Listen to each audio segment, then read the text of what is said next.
Voilà, donc dans cette vidéo, nous allons voir ensemble comment apporter des collisions à notre univers de jeu. Alors je m'explique, si je clique sur le bouton en lecture, on se rend compte qu'il n'y a aucune collision. Notre personnage traverse absolument tout ce qui constitue son univers. Alors c'est pas forcément réaliste, c'est pas vraiment ce qu'on voudrait non plus lorsqu'on veut créer un jeu. On veut quand même qu'il y ait certaines mécaniques, et notamment la collision en fait partie. Voilà, donc ce qu'on va faire, je vais désactiver le mode play. Je vais ensuite me rendre sur le player. Donc on voit que notre player a bien un box collider, c'est parfait. Donc il est ici. Il y a plusieurs systèmes pour parvenir à réaliser ces systèmes de collision. Pardon. On pourrait dans un premier temps, donc pour tout ce qui est décoration, si vous avez isolé vos éléments comme je l'ai fait.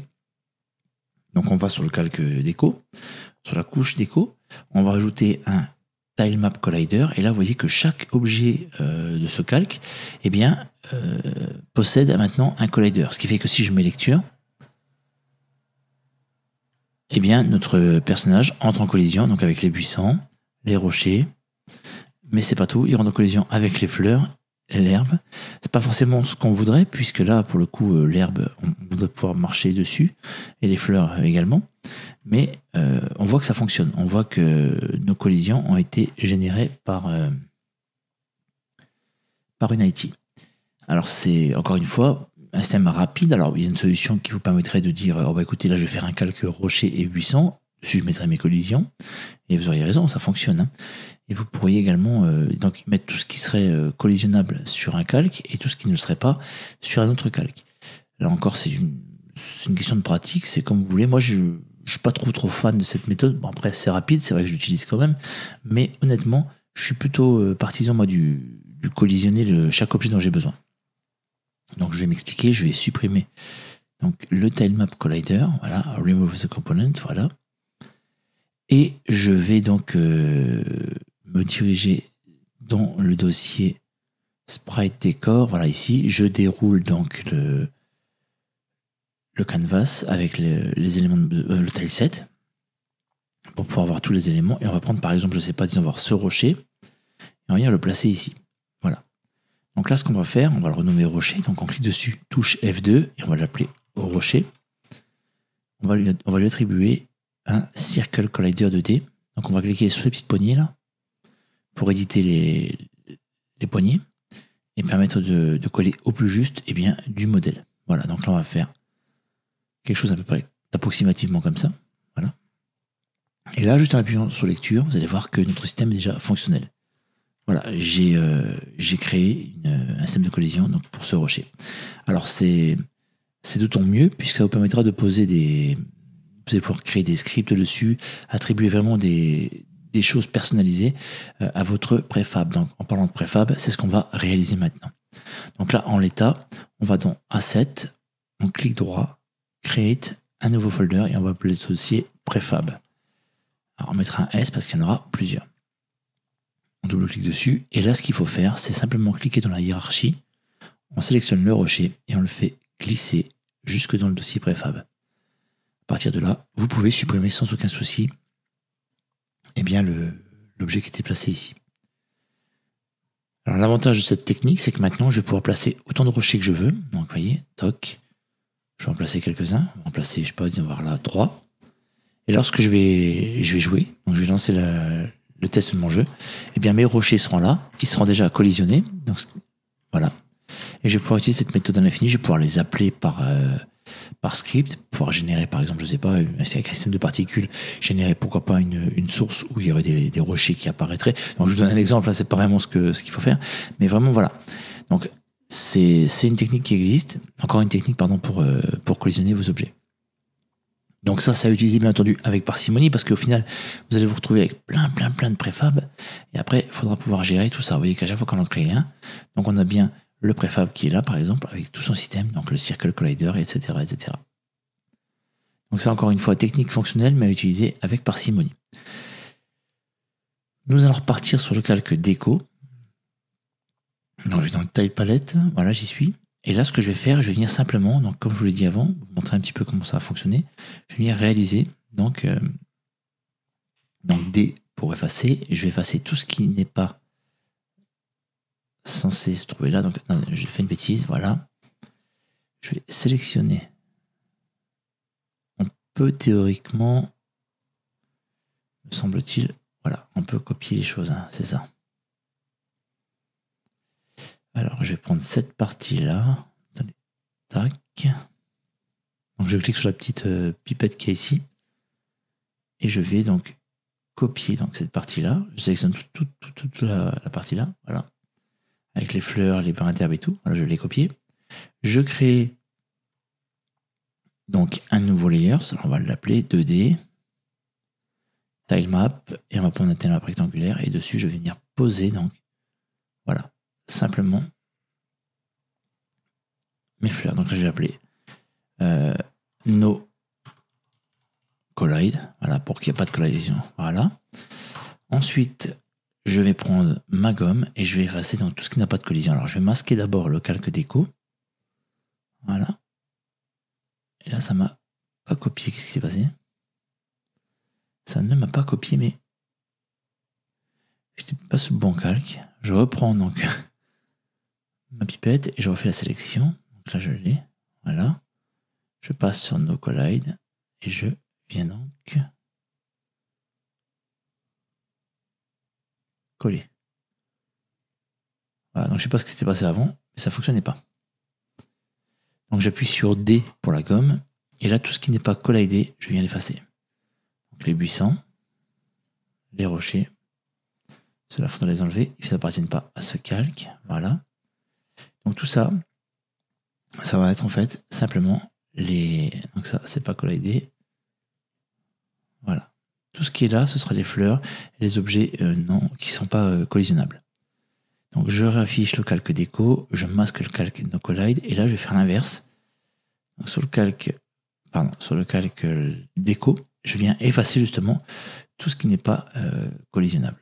Donc c'est le système inverse en fait. Et ça bien sûr je le fais qu'une fois, puisque lorsque j'éditerai à l'avenir, je penserai bien entendu à ne pas mettre d'objets non collisionnables sur ces différents layers. Donc là, si je masque un petit peu tout ça, il y a encore une fleur ici, voilà.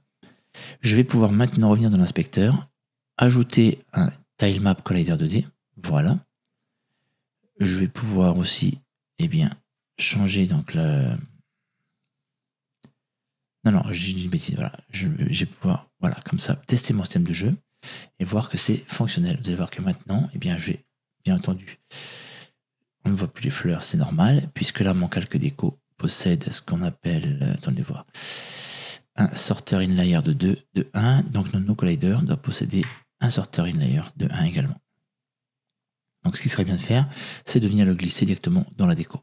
Voilà. Donc en faisant un glisser-déposer directement dans le layers déco. Je reteste le jeu. Et donc là, on va voir, donc je passe bien sur les fleurs et sur les brins d'herbe. Par contre, je suis arrêté lorsque je rentre en contact avec un rocher ou avec un élément tel qu'un rondin. Alors par exemple ce rondin, vous voyez. Alors celui-ci par contre n'est pas sur le bon layers. Il y a des objets qui n'ont pas été bien placés, je vais les placer de suite. C'est notamment le cas de celui-ci, alors qu'il se trouve je crois sur le calque House, non. Sur le calque Mountain, oui effectivement. Donc là je vais effacer celui-ci et celui-là. Je vais sur déco et je vais venir le redessiner. Donc un rocher ici et un rocher je crois à peu près vers ici. Voilà. Vous avez vu qu'à chaque fois que je place un objet directement sur le calque correspondant, il est généré une IT me génère directement la collision. Je vais en mettre aussi ici, voilà. Je vais juste désactiver le calque et voir, voilà, apporter les corrections ici. Donc là, j'efface ici aussi. Je réactive le calque déco. Je viens donc créer mes différentes parties que je veux collisionner. Je repasse sur Mountain et je procède encore une fois aux corrections adéquates. J'aurais pu le faire normalement dès le départ, hein, lorsqu'on crée son jeu, on fait bien attention sur quel élément, on travaille, sur quel calque on travaille pour ne pas avoir de problème de correction à faire ensuite. Donc là, vous voyez que ça fonctionne plutôt pas mal. Donc là, je me rends compte également qu'au niveau du chemin, on a ici donc le chemin qui passe au-dessus du calque là, ce qui n'est pas forcément le plus réaliste. Donc on va aller corriger ça de suite. Donc là, c'est normal. Le layer, s'il est à 0, il est à 1. Je passe à 0 et théoriquement, ça devrait régler le problème. Voilà. Très bien, donc là on a nos objets qui sont correctement collisionnés. Je vais faire pareil pour les... Je vais collisionner maintenant la montagne et également la maison et nous aurons donc fini avec ce système. Je vais sur le calque, le calque house. Ici, je viens regarder un petit peu sur quoi je vais travailler. Donc là, je me rends compte qu'il n'y a pas forcément, c'est pas forcément le mieux. Donc je vais simplement repartir sur le tile palette et venir prendre l'outil pipette comme avant et venir copier donc cette partie-là. Donc je vais la mettre sur un nouveau layers, 2D tile map rectangulaire. Voilà, je viens copier dessus directement. Ok, très bien. Maintenant, je passe sur le calque mountain et je viens effacer donc la maison qui est ici. Je regarde, je vérifie. Pardon, le calque house. J'étais en train d'effacer un truc que je ne pouvais pas effacer en fait. Voilà, donc du coup, je me suis trompé. Super. Donc, calque house, je prends la pipette, je recopie, je switch sur le tile map, j'affiche, je colle. Calque house, je masque, c'est parfait. Donc, je viens regarder ici par contre. Sans collider, il était de 2, pardon. Donc je supprime pas cette partie-là, j'efface touche D, j'efface le calque ici. Je repasse sur le calque maison, voilà, je l'affiche à 2 et je le mets ici. Voilà. Donc ça par contre, ça sera... C'est pas forcément ce que je voulais faire. Donc, je resélectionne, tile map, je colle, house, tile map, je mets sur 2, il est sur 2, parfait. Donc lui, je masque, j'affiche, là, j'efface. Parfait. Donc là, on va marquer maison. Très bien. Et là, donc le calque house, en fait, ça correspondrait simplement au calque montagne. Si on regarde, qu'on affiche et qu'on masque, vous voyez, ça correspondait bel et bien à la montagne. Donc, je vais effacer. J'ai plus qu'à effacer donc tout ce qui n'est pas en relation avec la montagne. Voilà. Tac. Je vois que finalement, quand j'ai créé ce tileset, j'ai pas forcément été très précis. Et du coup, ça me porte un petit peu préjudice. Alors, je procède directement aux corrections. Non. Ok. Alors, sur le calque house, voilà. Mince. Voilà. Donc là, j'ai procédé aux différentes corrections. Très bien. Donc, je vais sur le calque chemin, je prends l'outil herbe et je prends donc l'outil, donnez voir, pinceau. Non, c'est pas celui-ci, c'est celui-ci, voilà. Là, je viens créer ma zone d'herbe ici, comme ça, voilà. Tac. C'est bien mis sur le calque chemin. Vous vérifiez ici, hein, vous savez directement sur quoi vous travaillez. Très bien. Donc là, en fait, ce qu'on fait, on procède aux différents correctifs. Calque déco, c'est bon. Donc là, c'est pour le sol. Là, on a la maison. D'ailleurs, la maison, on va lui mettre tout de suite un tile map collider. Tac. Alors, encore une fois, c'est peut-être pas forcément le mieux. Là encore, j'aurais peut-être pu faire différemment. J'aurais pu... Alors, on va utiliser une nouvelle technique. J'enlève le tile map, je vais vous montrer quelque chose. Voilà, ici, vu que je travaille sur un seul calque, j'aurais pu également le faire ailleurs. Là, je vais pouvoir lui mettre un box collider, par exemple. Ou un polygone collider. Pourquoi? Parce que vous allez pouvoir, comme ça, vous allez voir. Alors, bien sûr, il faut pouvoir le placer dessus. Ça va nous permettre vraiment d'éditer au plus proche et surtout de pouvoir générer des... Je vais expliquer. Par exemple, ici, je voudrais pouvoir travailler sur l'élément de la porte. Disons, voir, je voudrais que la porte soit... Attendez, tac. Vous voyez, comme ça. Je voudrais vraiment que ça colle au plus proche. Donc, je vais pouvoir, avec le Polygone Collider, générer cet aspect de collision. Alors, tac. Vous allez voir que c'est très facile à mettre en place. Et ça permet vraiment d'apporter du détail. Alors, c'est pas forcément le obligatoire, mais moi j'aime bien avoir des objets bien collisionnés. Vous allez voir que là, vous voyez, hop, je rentre en collision avec la paroi murale, et là, on voit bien que je rentre en collision avec le rebord de la porte. Ça apporte vraiment un petit côté réaliste que j'apprécie énormément. Donc là, l'objet est collisionné à son tour. je peux désactiver ici et continuer donc mon édition. Donc la montagne, elle est ici. Parfait. Alors là, par contre, je me rends compte qu'il y a encore un truc qui n'est pas forcément juste. On va effacer cette partie-là. Voilà. On réaffiche la montagne. Et là, je vais pouvoir terminer mon tileset. Donc c'était celui-ci. Tac. Et tac. Voilà. Donc là, j'ai réalisé mon tileset. Je peux mettre un tilemap collider 2D. Et vous allez voir que maintenant, on vient de terminer donc l'édition, enfin tout ce qui est collision. Le personnage rentre bien en collision avec les éléments du décor. On voit qu'il est bloqué quand il faut qu'il soit bloqué et on voit qu'il ne l'est pas lorsqu'il doit traverser un objet. Donc là, encore une fois, le système peut être amélioré, mais on a déjà quelque chose de relativement sympa. Et là, on va pouvoir commencer vraiment à travailler sur le reste du projet sans aucun souci. Donc j'apporte juste une dernière petite retouche au niveau du haut également. Je me rends compte qu'il manquait l'élément de lumière. Alors c'est peut-être celui-ci. Non, c'est pas celui-ci, je dis des bêtises. C'est peut-être celui-là. Non plus, c'est celui-là. Parfait. Voilà. Comme ça, on a un système qui est totalement terminé. Très bien, donc là, je voulais juste apporter une dernière modification avant de terminer la vidéo là-dessus. Je voudrais maintenant mettre le squelette en second plan par rapport à notre personnage. Alors, c'est très simple. On le sélectionne, il est là. Donc, on a le player qui est ici. Le player possède un order in layer de 10. Alors, l'idéal, c'est de le mettre à 100. Simplement, théoriquement, ça devrait régler le problème.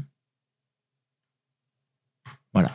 En mettant le personnage à 100, ça règle le souci vraiment de passer devant. Alors là, il y aura encore ce petit souci-là qu'on va régler ensemble, mais sachez que théoriquement on est bien, puisque le personnage lui est censé se trouver au-dessus de tout. Donc on va mettre les ennemis sur le calque là, on va dire 20 par exemple, et là on mettra un order in layers. Très bien. Voilà, donc là nous avons vu ensemble comment bien créer le système de collision pour notre jeu. Je vous donne rendez-vous dans la prochaine vidéo pour aller un peu plus loin et on passera notamment à la réalisation du script pour le... Donc on viendra corriger cet élément-là. Lorsqu'on voit que le personnage passe derrière, on voudrait que le squelette passe dessus. Donc en fait, on va faire un jeu avec on va switcher un petit peu sur l'ordre des calques et on viendra également commencer à éditer le script pour que le squelette nous attaque. Voilà, donc si c'est pas déjà fait, je vous invite à vous abonner à la chaîne pour ne manquer aucune vidéo. Laissez-moi un petit commentaire et puis à très bientôt. Bye bye.